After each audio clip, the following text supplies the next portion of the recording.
Здравствуйте! В эфире Канашской студии телевидения «Вести недели». В студии Олеся Григорьева. Велика и многогранна наша Чувашия с ее традициями и трудолюбивым чувашским народом. 24 июня республика отметила свой главный праздник. В этом году основной площадкой проведения мероприятия стал Порецкий район, где принимал участие и глава администрации города Владислав Сафронов. Канашцы же отметили День республики в летнем парке городского дворца культуры. Подробнее Марина Баринова. Улыбки, детский смех, музыка, песни и танцы – все для жителей и гостей города. Каждый желающий смог приобрести памятные сувениры, покататься на детских электромобилях и от души попрыгать на батутах. Центром внимания стала летняя эстрада, где проходил концерт творческих коллективов города. Музыкальные номера дарили хореографическая студия «Сияние», народный вокальный ансамбль «Россияночка».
От души порадовали всех присутствующих и ребята из детского сада номер 13, исполнив прекрасный танец.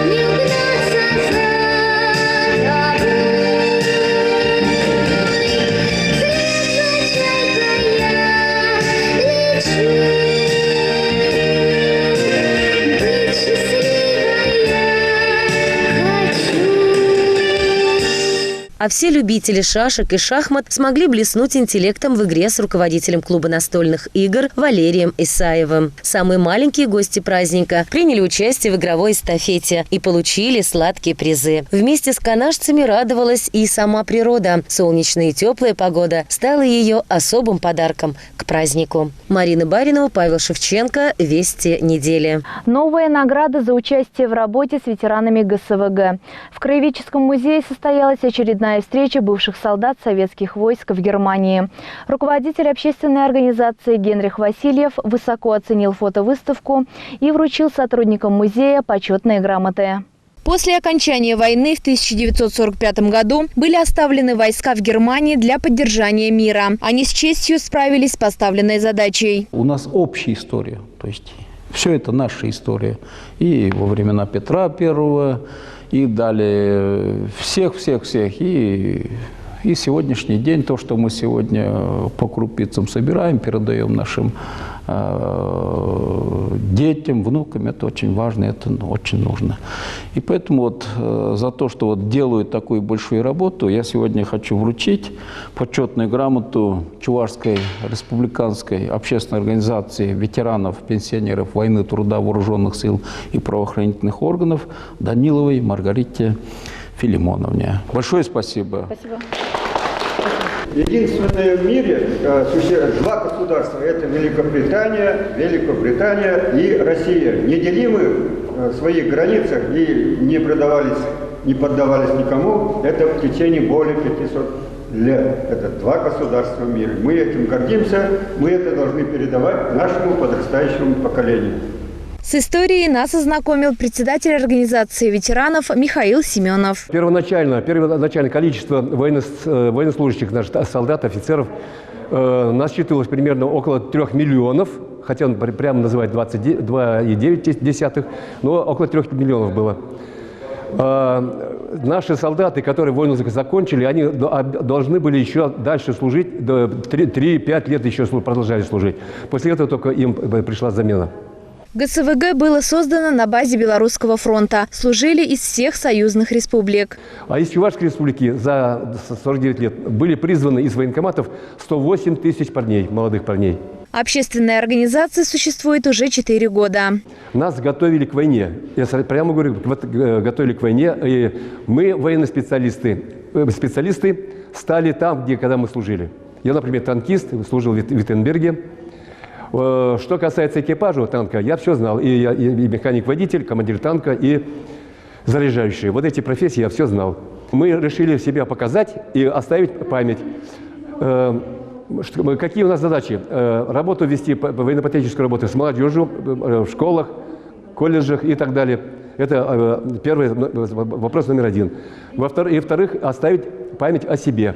Что такое память о себе? Значит, участники войны оставили книгу памяти. В каждом районе России у нас книга памяти есть. Мы тоже хотим в нашей республике порайонно выпустить книгу памяти, кто служил в Германии. В Краеведческом музее своя память. Яркий уголок с фотографиями солдат – это наша гордость и честь. Специально для программы «Вести недели» Олеся Григорьева, Евгений Назаров. Воскресный вечер 18 июня стал последним для 14-летнего подростка, трагически погибшего от электрического удара мощностью 27 тысяч вольт на пешеходном мосту по улице Железнодорожной в районе Канашского межтерриториального медицинского центра.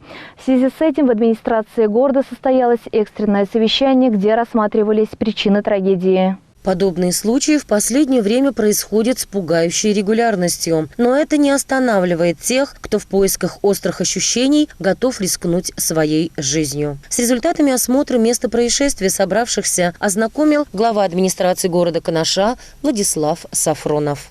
Расположение пострадавшего в момент травмирования, проход по крыше ограждения с последующим падением на крышу ограждения. В ходе осмотра проводилась фотосъемка. Погибший, учащийся школы номер 3 города Канаш.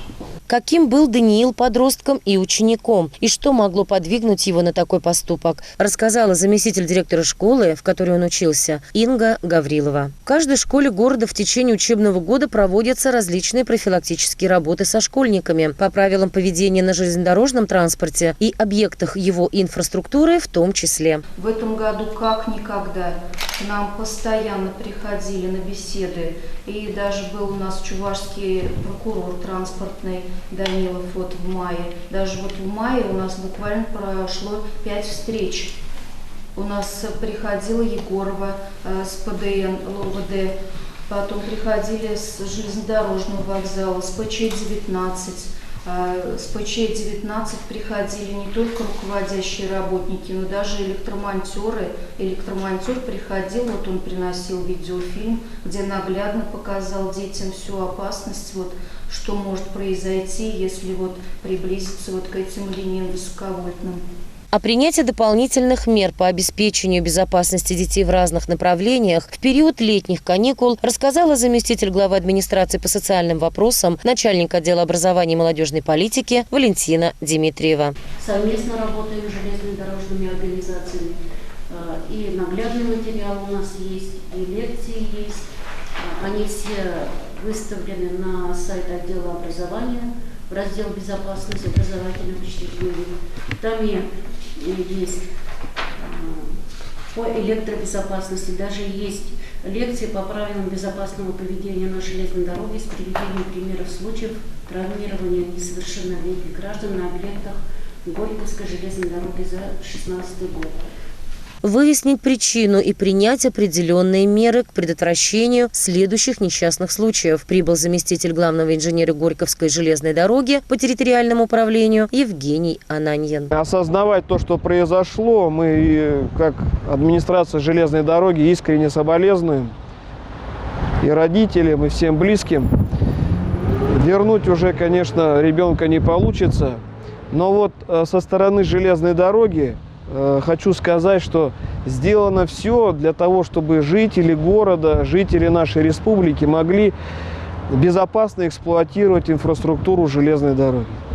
Вот в настоящее время даже вот этот защитный козырек, на который, нарушая элементарные правила безопасности, поднялся молодой человек, они созданы для защиты жителей города именно от проводов с высоким напряжением. На сегодняшний день вот та школа, в которой учился молодой человек, только железнодорожниками за истекшие 3 месяца предыдущие было проведено 5 бесед с детьми. И те девочки, которые находились рядом с ним на опросе, они сказали, да, к нам приходили, к нам рассказывали, насколько это опасно. То есть вот эта работа ведется. Плюс и комитет по делам несовершеннолетних проводил 4 беседы в этой же самой школе. То есть был охват полностью всех учащихся. Плюс ко всему прочему мы бесплатно раздаем методический материал, мы раздаем литературу, мы раздаем видеоматериал. То есть это все на безвозмездной основе, которая позволяет пользоваться давать эту тематику.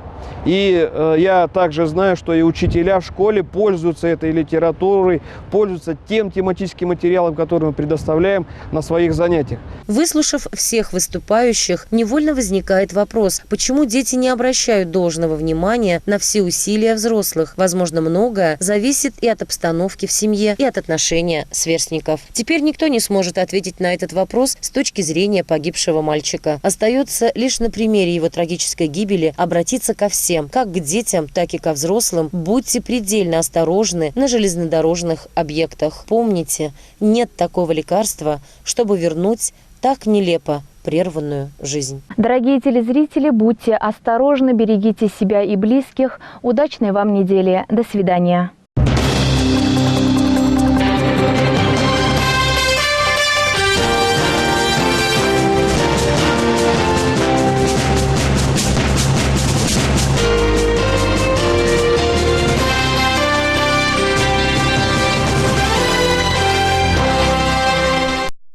Канашский строительный техникум приглашает на обучение выпускников на базе 9 и 11 классов на бюджетной основе по основным специальностям: мастер общестроительных работ, мастер отделочных строительных и декоративных работ, строительство и эксплуатация зданий и сооружений, сварщик. Наряду с основными профессиями строительный техникум предлагает платное обучение по новым специальностям: повар-кондитер и операционная деятельность в логистике. Отметим, что логист – это новая профессия, не так давно появившаяся на российском рынке труда, но уже пользующаяся большим спросом у работодателей. Логист занимается планированием закупок, управлением движения товаров и контролем поставок. Срок обучения по специальности повар-кондитер – 3 года 10 месяцев, а специальностью операционная деятельность в логистике в Канашском строительном техникуме обучат за 2 года 10 месяцев. Приемная комиссия работает по адресу Чувашская республика, город Канаш, Восточный район, дом 27. Телефон для справок 477 21.